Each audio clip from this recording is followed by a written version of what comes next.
ஆனைமுகனை வணங்கிடுவோம்.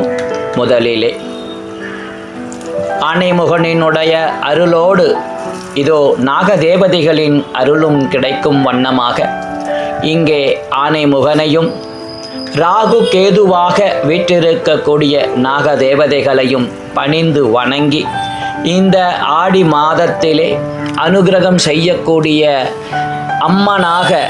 அம்மையாக நமக்கு தாயாக அருளக்கூடிய ராமலிங்க சௌடேஸ்வரியை வணங்குவோமாக.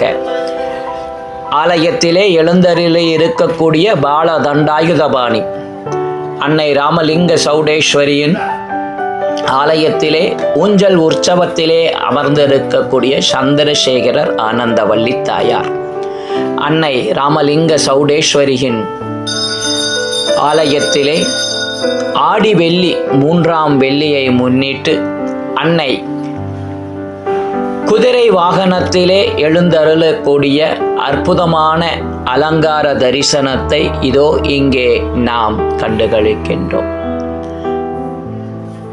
குதிரையிலே வந்தபடி நம்மளுடைய வாழ்விலே ஏற்படுகின்ற அனைத்து தொல்லைகளையும் இன்னல்களையும் நீக்கி எடுக்க இதோ குதிரை வாகனத்திலே வருகின்றாள் அன்னை.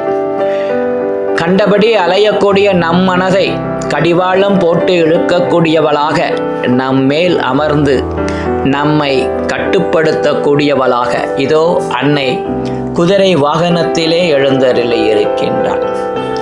அன்னையினுடைய அருட்பெரும் காட்சி 5 முகங்களோடு காயத்ரி தேவியாக இதோ இங்கே காயத்ரி தேவி அருள்பாலிக்க தேவலா மகரிஷியும் விட்டிருக்க சிம்ம வாகினியான அன்னை ராமலிங்க சௌடேஸ்வரி நமக்கு அருள் தருவாளாக. அன்னையினுடைய அருளால் நமக்கு எல்லா வளங்களும் நலங்களும் கிடைப்பதாக. அன்னையின் ஆலயத்திலே ராமலிங்கேஸ்வரராக எழுந்தருளி இருக்கக்கூடிய ராமலிங்கேஸ்வரரை இதோ பணிவோமாக. தட்சிணாமூர்த்தி தென்முகக் கடவுளாயிருந்து லிங்கோத்பவரோடு இங்கே அன்னை துர்கா தேவியும் அருள்பாலிக்க ஸ்வர்ண ஆகர்ஷண பைரவரையும் பணிந்து வணங்கி நவகிரகங்களை வணங்கிடுவோமாக.